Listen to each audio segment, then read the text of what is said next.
Muy buenas noches, damos un cordial saludo a todos los amigos y a todas las personas que nos están sintonizando una vez más aquí en De Frente a la Biblia, hoy en el episodio número 43 de este programa. Todos los días sábados a partir de las 8 de la noche nos encontramos aquí de Frente a la Biblia para hablar, conversar, responder y aún debatir acerca de los temas más intrigantes o de los temas más extraños o más sencillos que aparecen referenciados en la Biblia, en la palabra de Dios.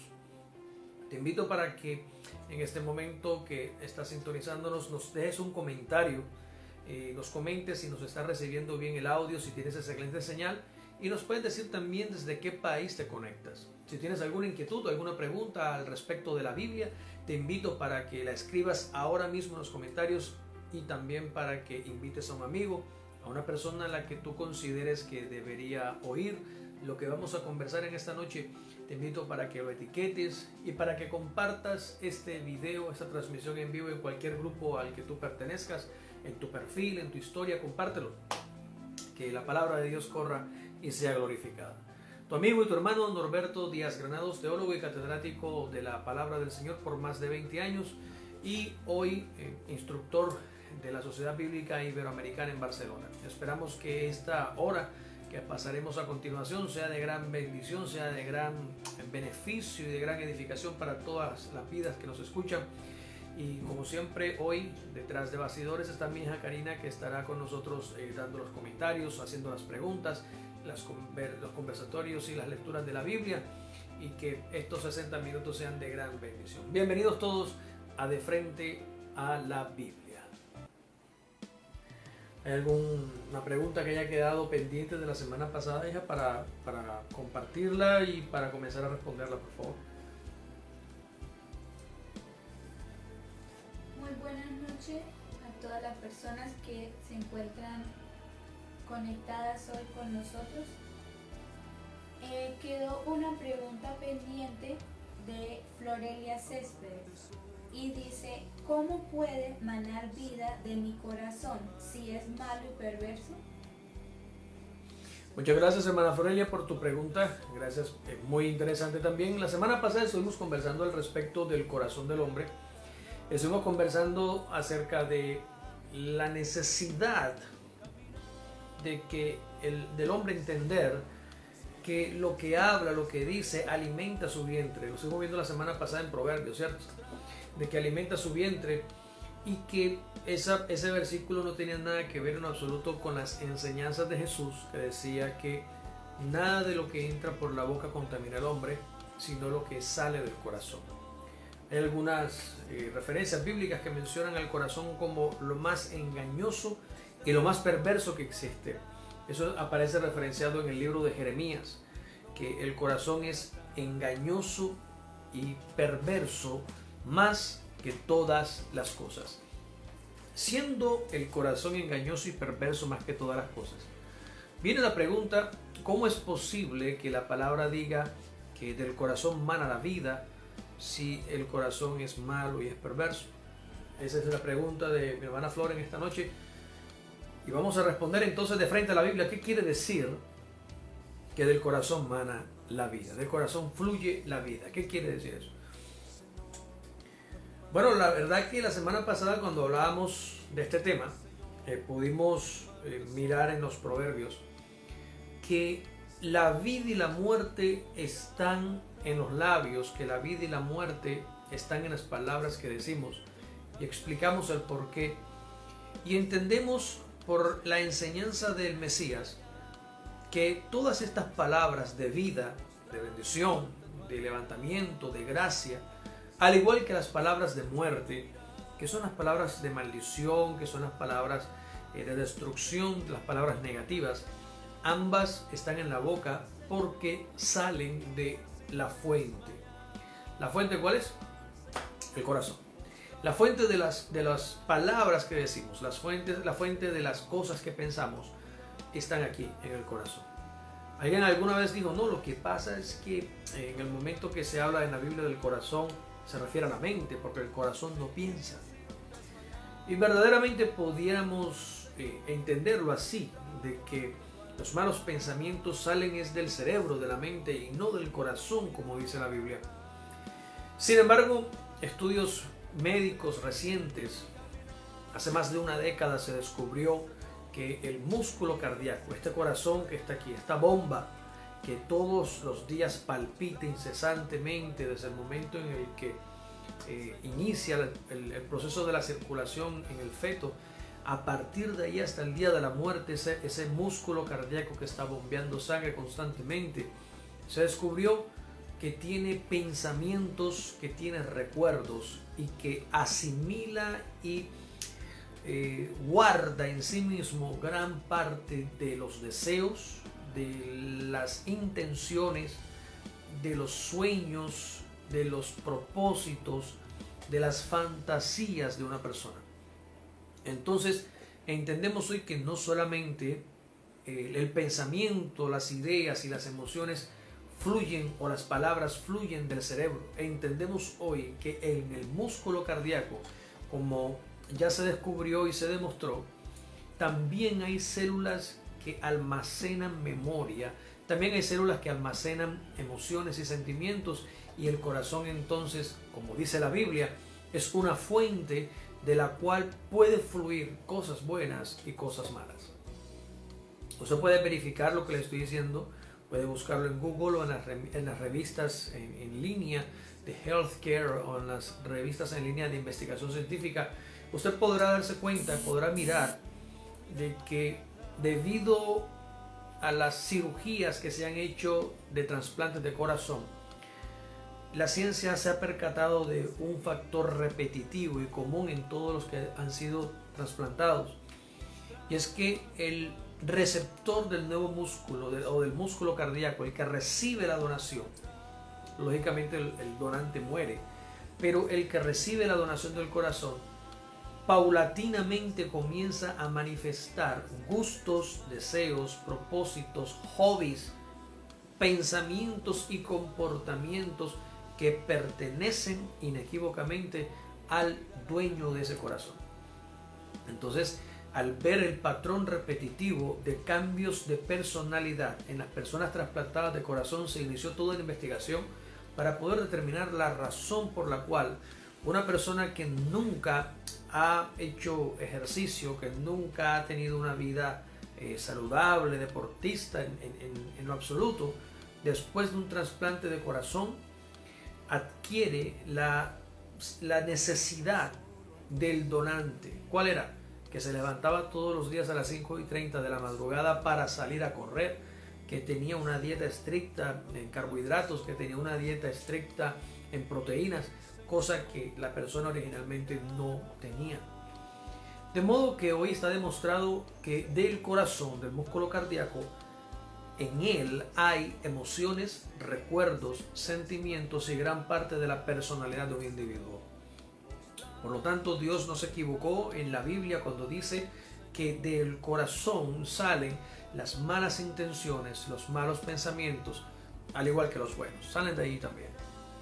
Entonces, para aterrizar ya la idea y darle respuesta a la hermana Flor, ¿cómo es posible que la Biblia diga en el proverbio, dame, hijo mío, tu corazón, y también dice que del corazón mana la vida? ¿Cómo es posible que pase esto si el corazón es malo y es perverso?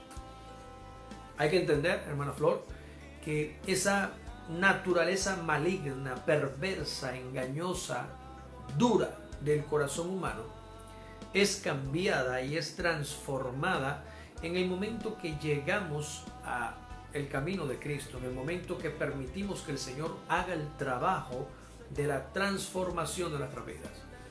El Señor, a través del profeta Jeremías, dice que Él daría la senda por la cual deberíamos caminar y cambiaría el corazón de piedra de su pueblo, lo cambiaría por un corazón de carne, haciendo referencia a un corazón sencillo, a un corazón que no tuviera ningún tipo de dureza ni ningún tipo de aversión hacia la palabra de Dios, hacia la obediencia al Señor.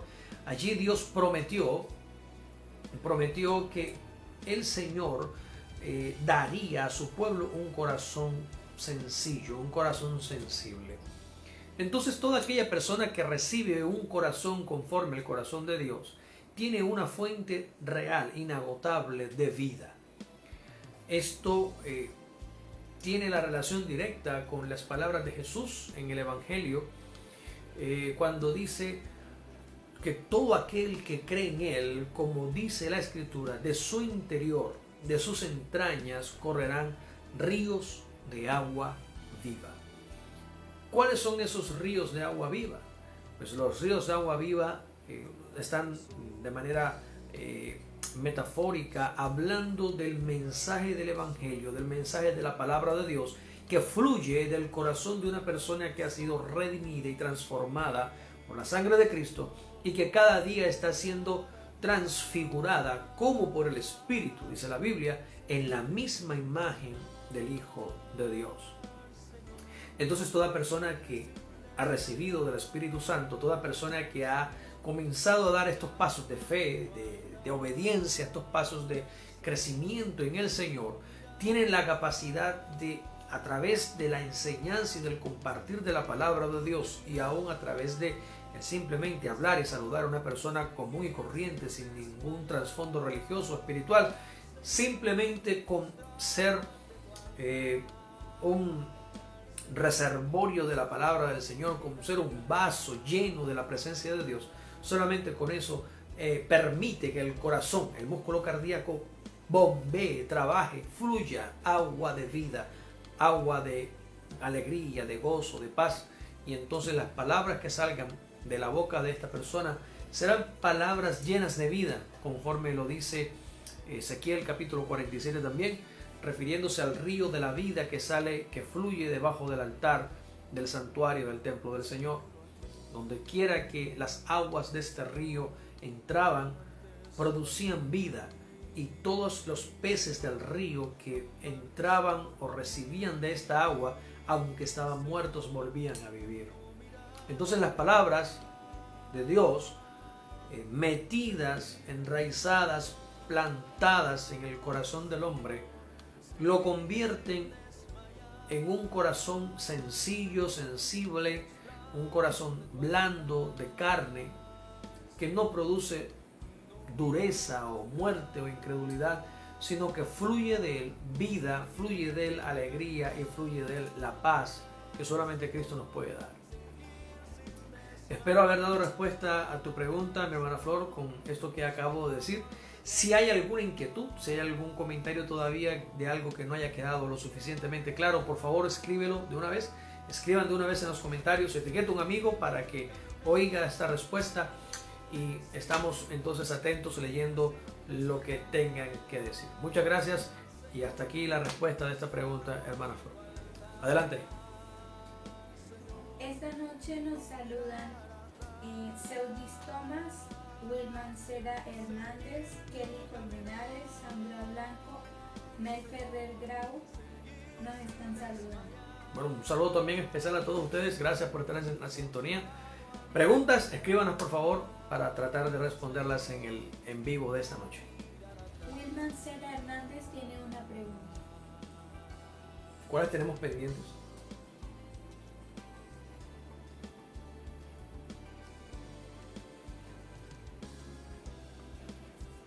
Sandra Blanco.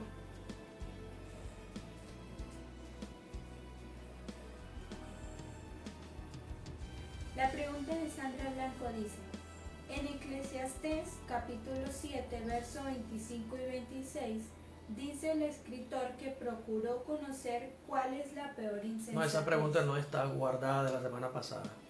Estoy hablando de las preguntas que quedaron, y si no hay preguntas de la semana pasada, como se dijo, vamos a hacer las que tenemos nosotros preparadas. Eso fue lo que se acordó. Sí, porque estamos tratando de organizar todo el asunto para no estar corriendo sobre la base, sino sobre el tema que se está hablando hoy. Las preguntas son del tema que se está hablando hoy. Las que no entraron primero, las que no hicieron a tiempo, quedan para la próxima semana. De eso fue lo que se dijo. No podemos saltarnos por ahí.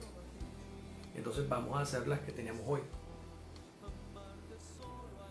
Solo esa pregunta está pendiente del sábado anterior. La de la hermana Florel, la que acabamos de responder. Ok, perfecto. Entonces, Si de esta pregunta que acabamos de responder usted tiene una inquietud todavía, tiene alguna pregunta todavía, por favor escríbala. Si algo no quedó claro, escríbala en los comentarios para poder responder, para poder aclarar cualquier duda que haya al respecto de lo que estamos hablando en el día de hoy. Entonces teníamos un conversatorio pendiente también de una interrogante que quedó acerca de la voluntad de Dios o de la bondad de Dios.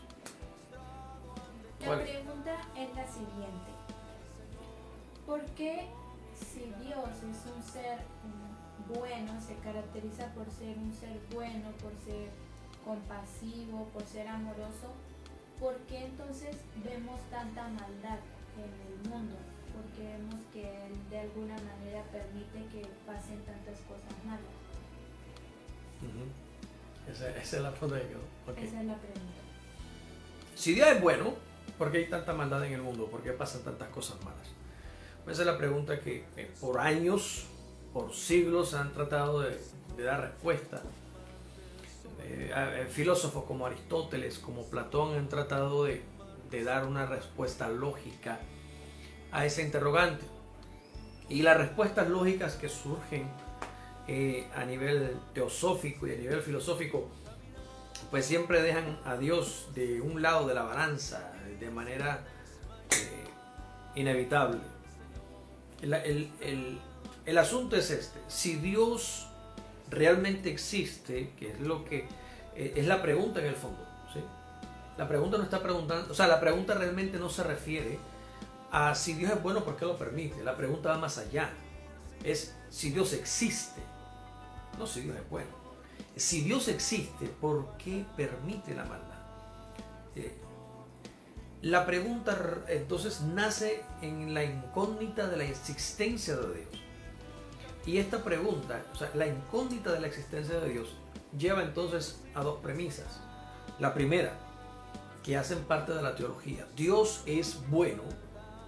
Y la segunda, Dios es omnipotente. Entonces, si Dios es bueno, que es de donde se deriva esta, si Dios es bueno, ¿por qué permite tanto mal? Y la segunda, si Dios es omnipotente, ¿por qué no cambia el mal por el bien? La conclusión que llegan los filósofos desde siglos que han llegado es una: o Dios no es bueno y por eso hay tanta maldad en la tierra, y a Él no le importa, porque como Él no es bueno, a Él le da igual que el hombre sufra o que muera o que hayan plagas o que hayan enfermedades, pues a Él le da igual.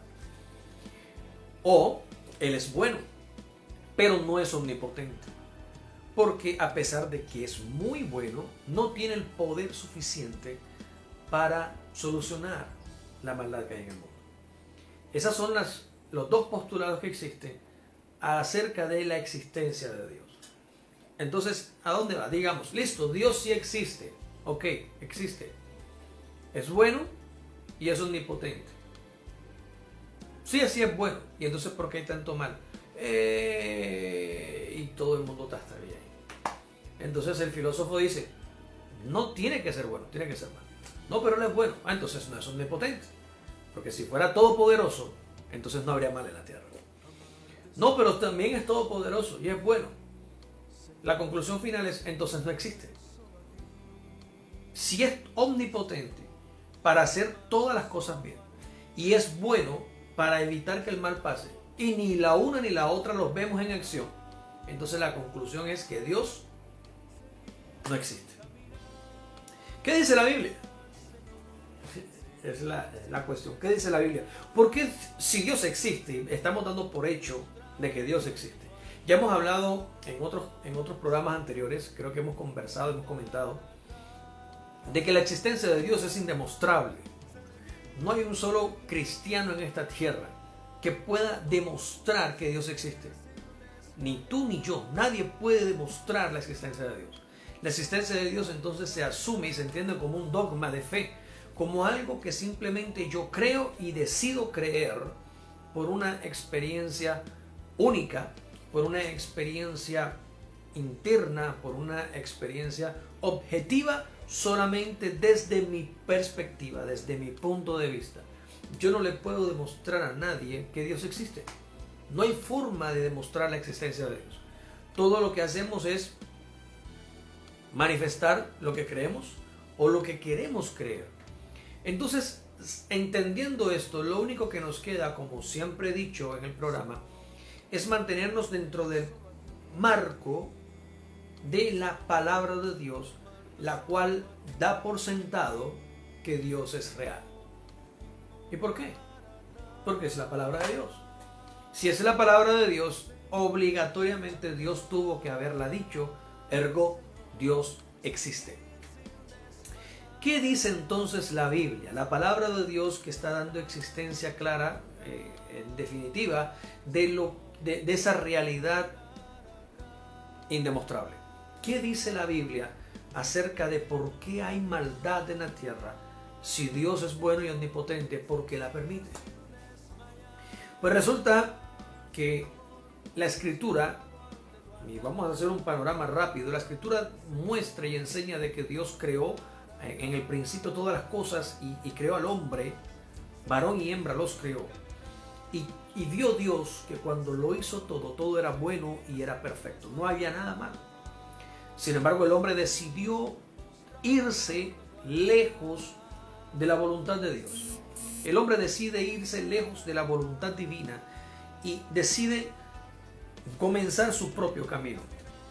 Ese camino lo lleva lejos de Dios y por consiguiente lo lleva a la muerte y lo lleva al mal y lo lleva a hacer las cosas que no debe hacer.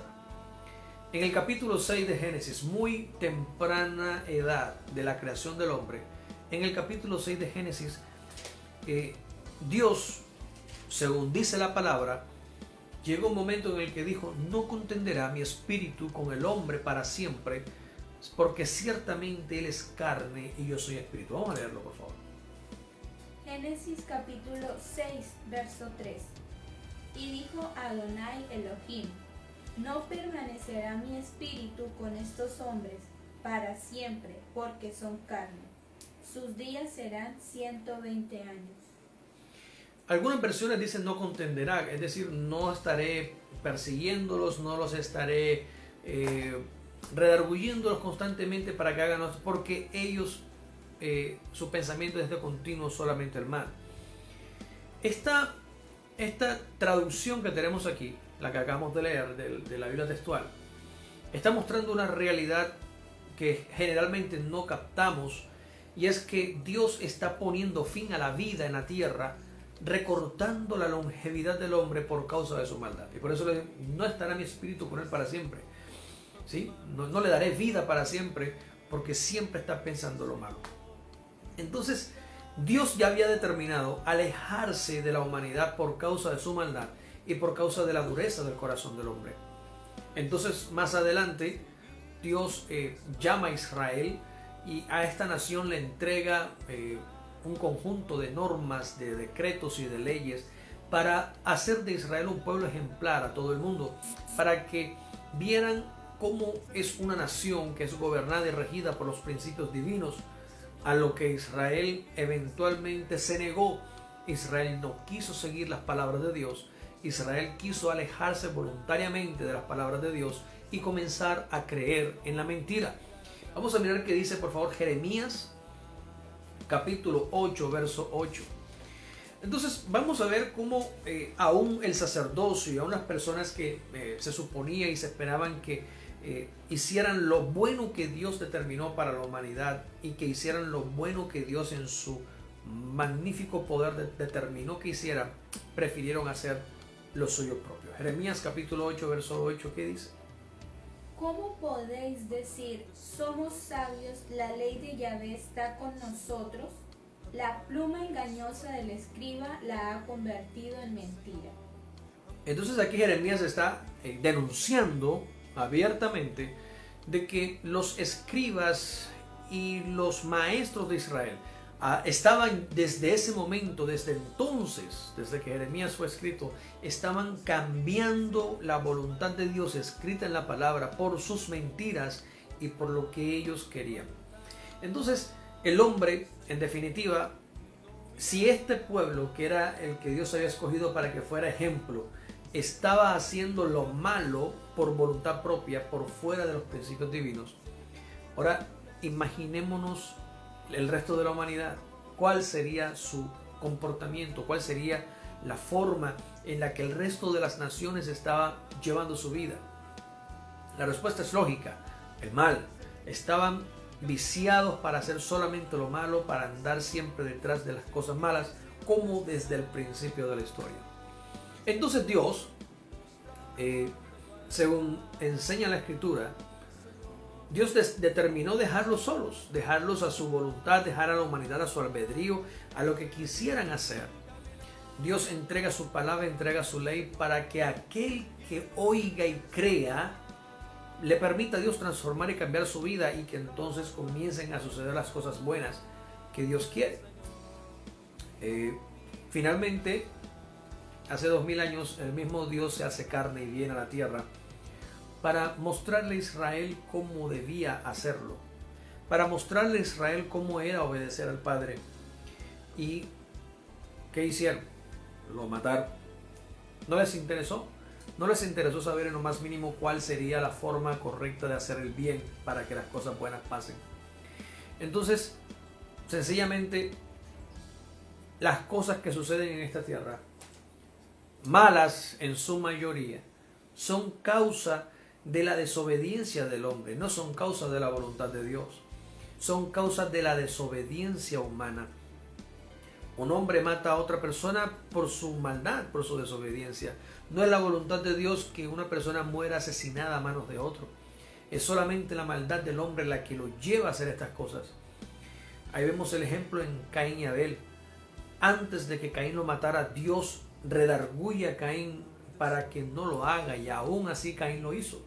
Dios en ningún momento le impidió a Caín cometer un homicidio. Era algo que Caín había resuelto hacer y lo hizo por su propio deseo, por su propia maldad. Vinieron consecuencias posteriores para Caín, y de ahí en adelante la tierra fue maldita por haber recibido la sangre de Abel por parte de su hermano Caín, que lo asesinó. Vino una maldición grande sobre la tierra, y esa maldición no ha cesado hasta el sol de hoy. Entonces, ¿a qué quiero llegar con esto, mis hermanos? Es que la maldad que hoy purula en la tierra no es por la inexistencia divina, no es porque Dios no tenga poder, no es porque Dios no sea bueno. La razón por la que vivimos las cosas que vivimos en este planeta es porque el hombre es completamente pervertido, malo, dañado, podrido desde adentro hasta afuera. Y porque el hombre voluntariamente ha decidido alejarse de la voluntad de Dios. Hoy vemos los movimientos que existen de tanta violencia, de tanta extrema, de tanta sevicia, de tanta maldad, y parece que cada día va de mal en peor. ¿Dónde está Dios? Pues Dios está donde siempre ha estado, en su trono. ¿Qué hace Dios para evitar esto? Nada, Él no está haciendo nada para evitarlo, porque todo esto tiene que pasar para que Dios pueda un día entonces derramar su ira sobre todos aquellos que voluntariamente quisieron hacer lo malo y no seguir a Cristo.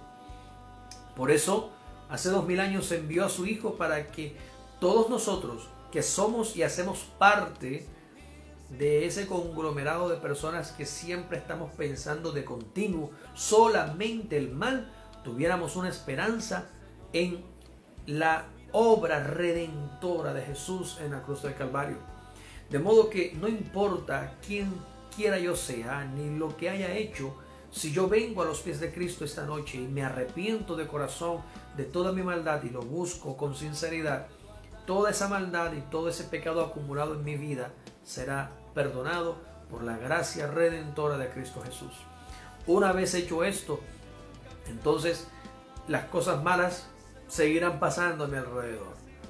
La única diferencia es que ahora yo estaré con mi fe y mi garantía de salvación puesta en Cristo Jesús hasta el final. ¿Cuándo desaparecerá la maldad? La Biblia dice que la maldad desaparecerá cuando este cielo y esta tierra pasen y sean mudados, y entonces Dios haga un cielo nuevo y una tierra nueva, y enjugue toda lágrima de todo rostro, y Él sea entonces para todos el sol de la justicia, y Él habite en medio de nosotros para siempre. Esa es la promesa, y es el momento en el que la maldad desaparecerá, y en donde todos dejaremos de creer en Dios y comenzaremos a verlo realmente cara a cara. Cuando eso pase, la fe no será necesaria. Cuando finalmente Dios se manifieste, yo no necesitaré creer en Él, porque tendré ahora la certeza plena de que Él existe. Hoy necesito creer. Hoy necesito confiar en el que no he visto. Hoy necesito creer en el que no sé dónde está. Hoy necesito creer en un Dios que es invisible, que es intocable, que solamente lo puedo percibir a través de mi fe. Y que por consiguiente estoy convencido por esa fe de que Él existe. Pero no lo puedo ver, no lo puedo demostrar. Cuando Él venga, cuando todo ojo le vea, la fe, dice la Biblia, desaparecerá. No será necesaria ni la revelación, ni la visión, ni la fe, ni la profecía, porque ya habiendo manifestándose el Señor, no será necesario tener fe para creer en Él. Entonces hoy necesitamos creer en Él.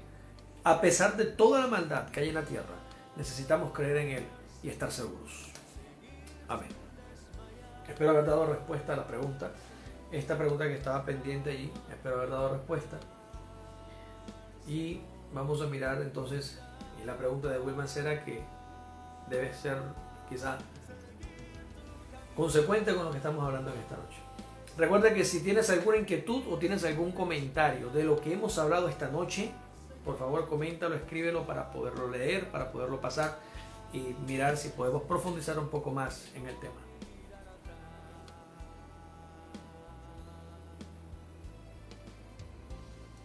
Adelante. La pregunta de Wilman Cera es: ¿el Dios de los árabes, Alá, es el mismo Dios de Israel? Gracias, hermana Wilman, por la pregunta. Tengo que decir de manera enfática que no, Alá no es el Dios de Israel, no es el mismo Dios. Hay unas implicaciones teológicas muy evidentes,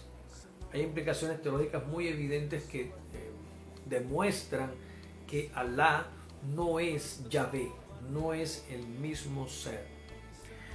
Al menos no es el mismo ser en la forma como el ser humano lo percibe. La Biblia dice que existe un solo Dios. Hay un solo Dios. Creo que está en Hechos 4:12.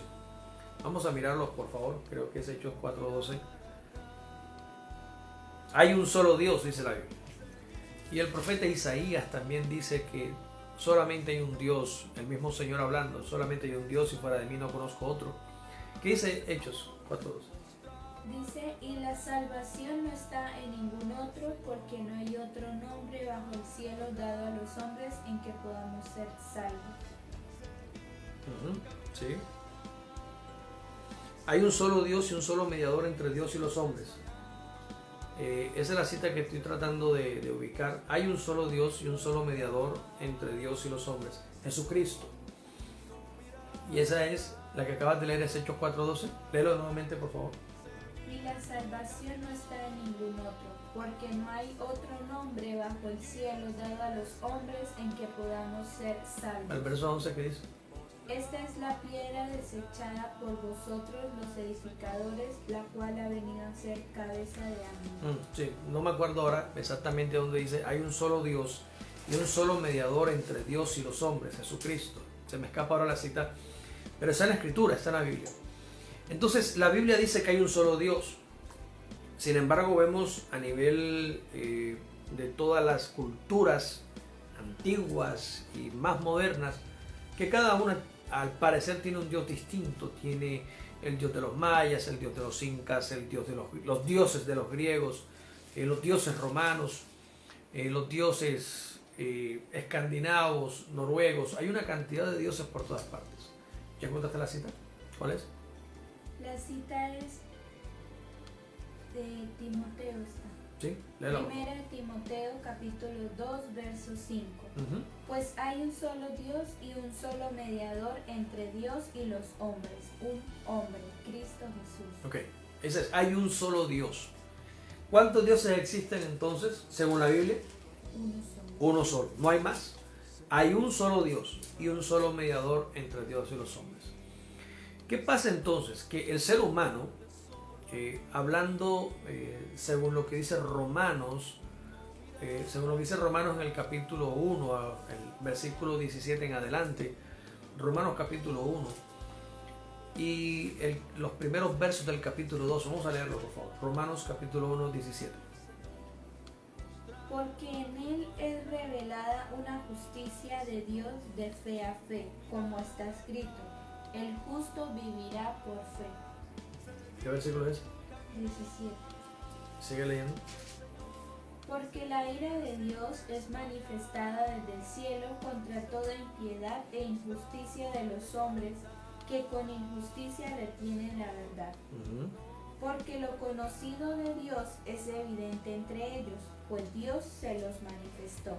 Sí. Porque las cosas invisibles de Él, tanto su eterno poder como deidad, se hacen claramente perceptibles desde la creación del mundo, entendiéndose por medio de las cosas hechas, de modo que son inexcusables. Adelante. Porque habiendo conocido a Dios, no lo glorificaron como Dios, ni dieron gracias, por lo que fueron entregados a vanos razonamientos, y su necio corazón fue entenebrecido. Alegando ser sabios, fueron hechos necios, y cambiaron la gloria del Dios incorruptible en semejanza de imagen de hombre corruptible, y de aves, y de cuadrúpedos, y de reptiles. Por esto Dios los abandonó en las concupiscencias de sus corazones a la inmundicia, para que entre ellos deshonren sus propios cuerpos. Estos cambiaron la verdad de Dios por la mentira, y reverenciaron y sirvieron a la criatura antes que al Creador, el cual es bendito por los siglos. Amén. Amén. Entonces, según esto, Dios se ha revelado a la humanidad entera desde el principio. Su eterno poder y su gloria, su deidad, se ha manifestado al mundo visible y al mundo invisible se ha manifestado. De modo que no hay ninguna criatura, ni invisible, ni visible, que no haya tenido acceso al conocimiento y la revelación de Dios. No existe.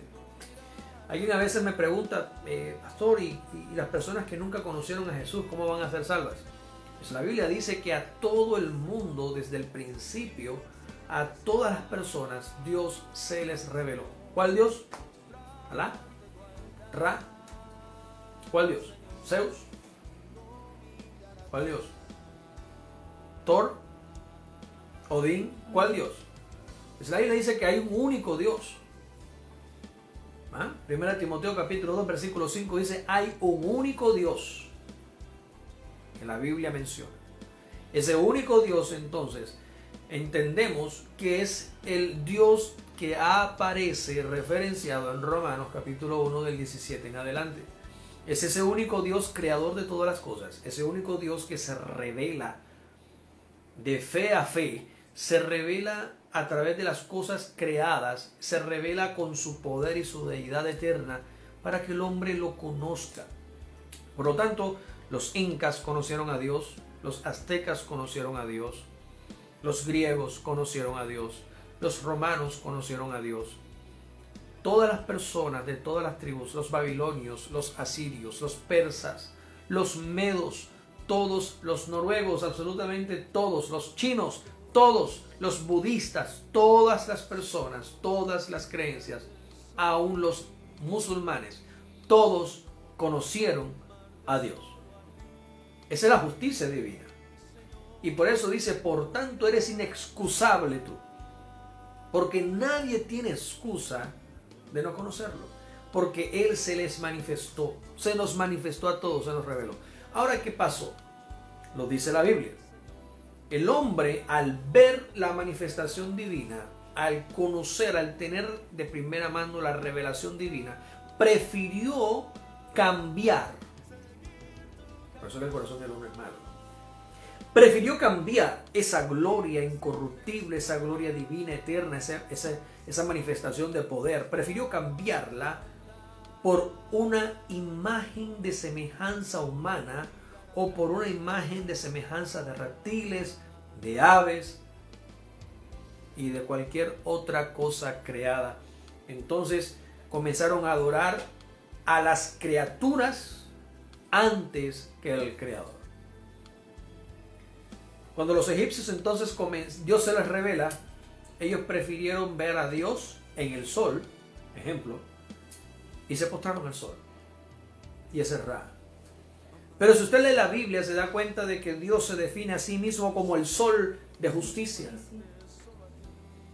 ¿Qué diferencia hay entre Israel, que no adora al sol de justicia, sino a Dios, y los egipcios, que no adoran a Dios, sino al sol?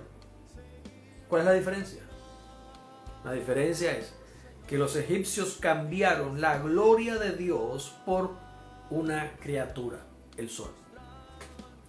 ¿Por qué entonces se le llama a Japón el país del sol naciente? No solamente porque el sol sale por allá, sino porque hay una veneración y una idolatría inmersa en su propia cultura y en sus propias costumbres.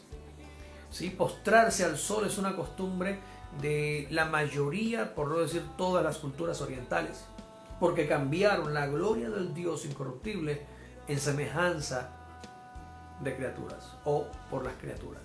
En este caso, el sol. Jesús es el sol de justicia y por eso dice que el sol de justicia brilla en vuestros corazones. Yo no tengo que adorar al sol, tengo que adorar a Dios. Y si usted lee la Biblia, va a encontrar referencias del Dios único y eterno en el caso del Shaddai. El Shaddai hace referencia a un Dios, y la palabra Shad, como ya hemos explicado antes, se refiere al pecho materno. Se refiere entonces a Shaddai, quiere decir nutrir y dar vida, y tiene una relación directa, la raíz, la etimología de esta palabra hebrea, tiene una aplicación directa al pecho de la madre que mamanta a su bebé. Entonces cuando Dios se le revela a Abraham como El Shaddai, si nosotros pudiéramos traducir e interpretar el término El Shaddai, el vocablo El Shaddai al castellano, tendríamos que decirlo como el Dios omnipotente que nutre y da vida de sus pechos, como si Dios tuviera pechos, tuviera senos, como una madre recién parida. ¿Qué hicieron los babilonios? Cambiaron esa revelación de Shaddai como el Dios que nutre y da vida e hicieron una efigie y luego hicieron una imagen de una mujer con 20 senos. Y entonces usted ve esta diosa de los babilonios con una cantidad de pechos amamantando a su pueblo, amamantando a Babilonia. De Ur de los Caldeos, de la capital de Babilonia, sale Abraham con una costumbre de ver a la diosa que tiene toda esta cantidad de senos, que fue lo que los babilonios hicieron. Pero cuando Dios se le revela a Abraham, se le revela de la misma forma como se le reveló a Babilonia, como El Shaddai. La pregunta es, ¿Abraham adoró a un ídolo de una mujer llena de senos? ¿La adoró? No. Abraham no se postró a una criatura ni a una semejanza de una criatura humana, sino que Abraham siempre se postró ante el único y verdadero Dios. La conclusión a la que llego con esto, podría decir muchos ejemplos bíblicos ahora, y usted podría compararlos de una vez con las costumbres de muchas religiones. Voy a mencionar una sola más. Dice la Escritura que así como Moisés levantó la serpiente de bronce en el desierto, así el Hijo del Hombre debe ser levantado también. De una manera sorprendente, en estas dos historias bíblicas de la serpiente de bronce, se llama Nehustán. Aparecen números en el libro de Números. Nehustán, la serpiente de bronce, resulta ser una comparación directa. La pregunta es, Moisés, cuando levantó la serpiente de bronce para traer sanidad y salvación al pueblo que se estaba muriendo, ¿adoró a la serpiente? adoró a Dios, que era el que traía la liberación y la libertad de la mordedura de las serpientes. Pero ¿qué hicieron los orientales? Adoraron a la serpiente. ¿Qué hicieron los orientales? Pusieron sus ojos en la criatura, en una serpiente, y hasta el sol de hoy es adorada y reverenciada en la mayoría de las religiones orientales, desde el hinduismo, el taoísmo, los tibetanos. Todos ellos adoran, se postran ante la serpiente y ante el gran dragón.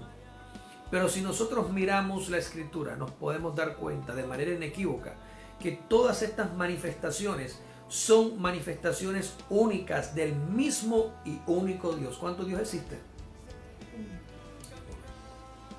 1 Timoteo 2:5. Hay un único Dios, un solo Dios. No hay más. ¿Cuál es el problema entonces entre tantas diferencias? La forma como yo percibo a ese Dios. Y eso es lo que lo hace diferente. Porque no es Dios. En el momento que Dios se le manifiesta a Egipto y Egipto lo concibe como el sol, deja automáticamente de ser el Dios verdadero.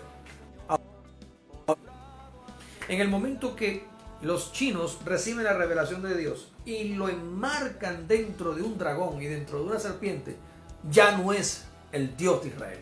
Ya es su dragón y su serpiente. Es un ídolo del cual se valen los demonios para hacer sus fechorías.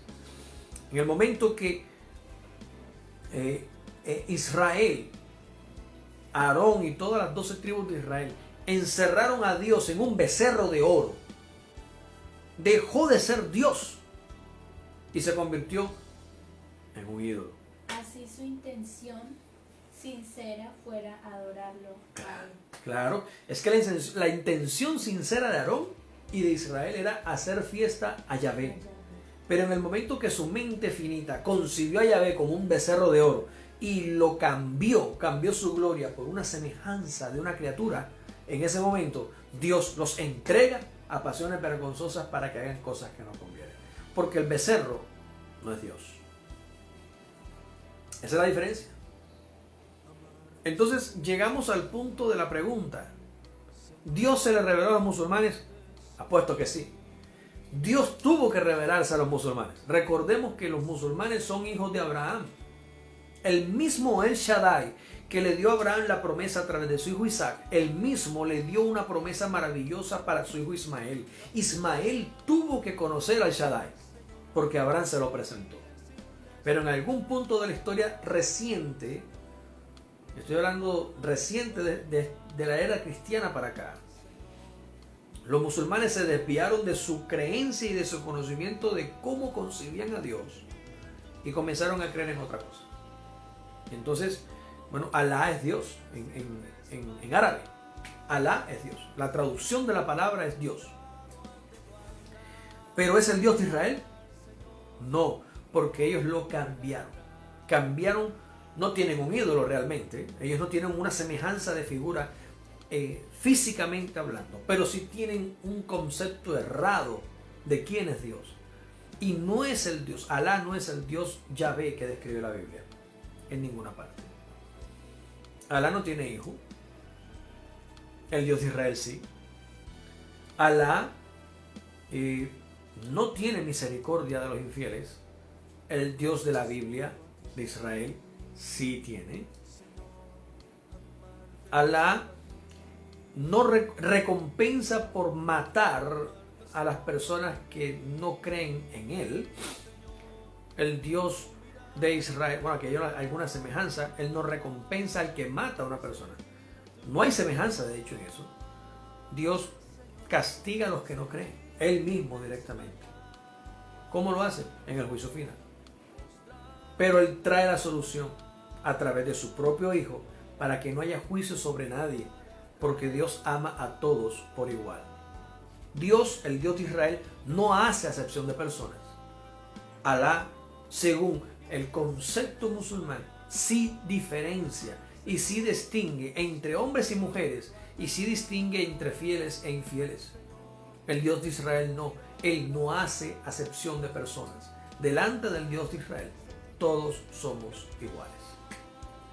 Entonces, para no alargar más el asunto, podríamos, como dije ahorita, podríamos hablar toda la noche acerca de las distinciones que hay entre los dioses de las otras religiones y el Dios de Israel.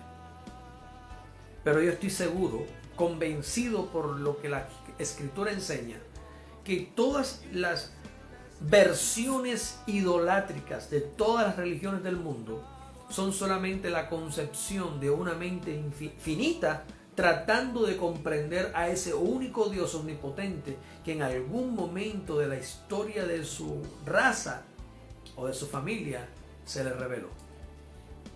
Dios se reveló a toda la raza, a toda la humanidad. Y en algún momento la mente finita del hombre cambió su gloria eterna por la semejanza de una creación, de una criatura. Y a esa criatura se postró, y a esa creación adoró y veneró. Y entonces, sencillamente, aunque su intención sea buena, para Dios es idolatría. Y por eso no son los mismos. Espero haber respondido a tu pregunta, hermano Wilman, que si hay alguna inquietud todavía pues al respecto, me encantaría saberlo. Antes de que se nos acaben los pocos minutos que nos quedan. ¿Tú qué piensas? ¿Tienes algún comentario? ¿Algo que decir? Pues nunca he leído eso literalmente en la Biblia, pero es la manera como podemos entender que Él se haya revelado a todas las personas. En el tiempo antiguo, desde tiempos antiguos hasta hoy, Él se ha revelado a todas las personas, como dice la Biblia. Entonces, esa es la manera como podemos entender que Él lo haya hecho. Sí, claro. Esa es la forma. Si uno ve el panteón griego, ¿sí?, o el romano, uno ve, digamos que la personalidad del Dios de Israel dividida en miles de dioses.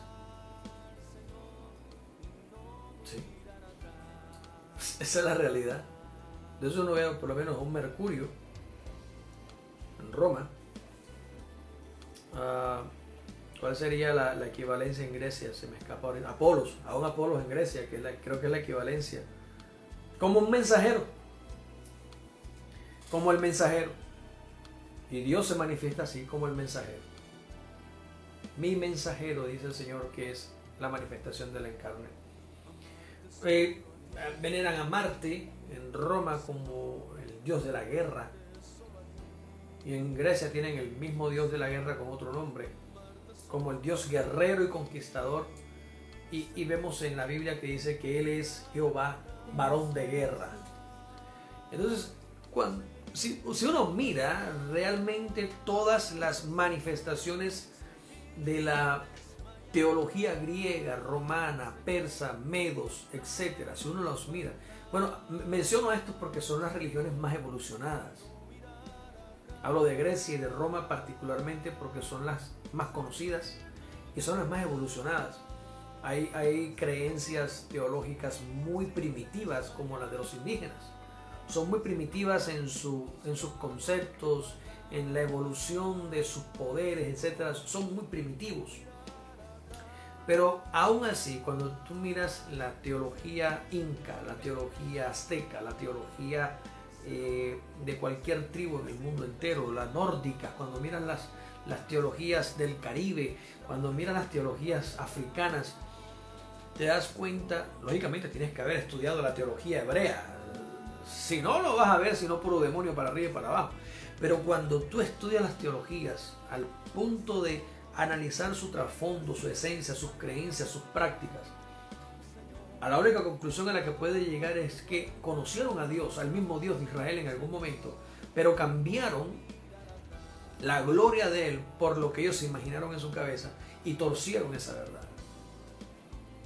Entonces, en el caso de los griegos, tienen un Dios para cada cosa, pero cuando tú los mezclas a todos en uno solo y los fundes, te das cuenta que son las características todas reunidas del Dios de Israel. De pronto algún cristiano por ahí se va a enojar por lo que estoy diciendo, pero demuéstrame que estoy diciendo mentira. Abramos la teología griega y la romana y pongámonos de frente a la Biblia y demuéstrame que no estoy diciendo la verdad. Por eso digo, o sea, tácitamente no está escrito que sea así, pero o sea, se puede, digamos, deducir de cierta manera o lógicamente de que es la forma como Dios se dio a conocer. Y también la forma en que podamos entender que Dios no solamente se reveló a Israel, porque esa es otra concepción, que toda la Biblia habla de Israel, de Israel, de Israel, pero entonces podemos entender que ellos fueron los únicos que entendieron que Dios era Dios y no era esa criatura que adoraron. Bueno, ahí hay un punto interesante, porque resulta que Israel tampoco lo entendió. Israel tampoco lo entendió. Dios se le reveló a toda la cultura humana desde el principio. Y nadie lo entendió, en lo absoluto. Nadie. Entonces, como nadie lo entendió, Dios agarró a un hombre que podríamos decir pagano, de Ur de los Caldeos, Abraham, y lo trae, un gentil. Lo trae y dice, hey, yo quiero algo contigo y te prometo que te voy a dar una descendencia. Entonces, él mismo elige formar de la nada a un pueblo que no existe, porque en la tierra no hubo un solo pueblo que lo entendiera. Entonces él, por su propia voluntad y por su eterno poder y deidad, dice, voy a darte una descendencia y desde la infancia me les voy a revelar a ver si me conocen, a ver si me entienden. Y los escogió para él, no porque ellos hubieran hecho algo, porque realmente Israel nunca se ganó la elección. Dios eligió a los que no existían y los hizo nacer para Él.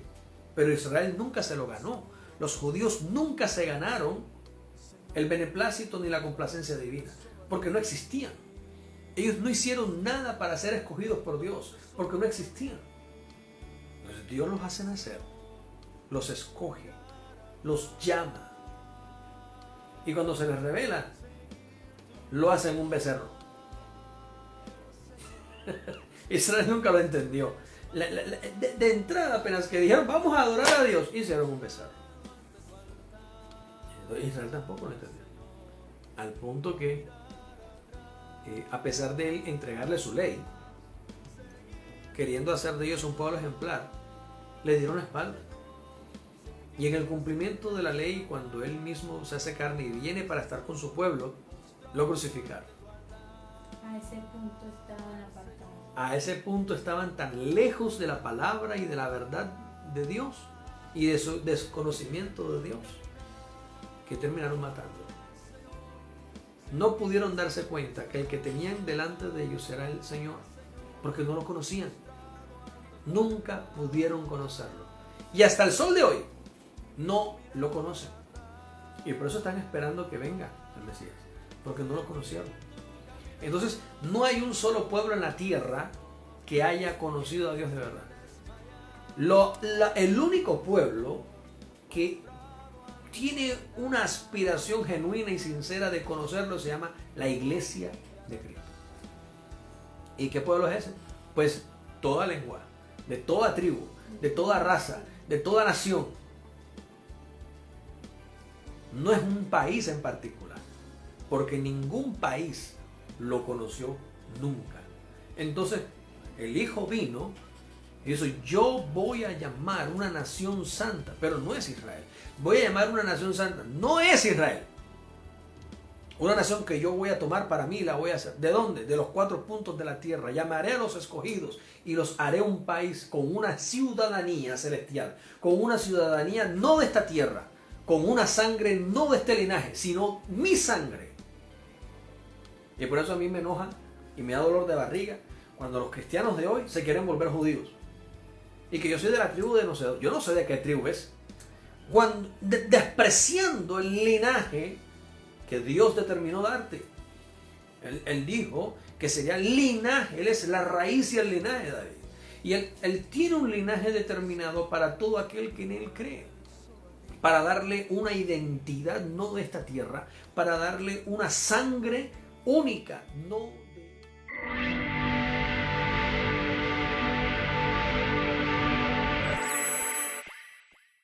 Señor.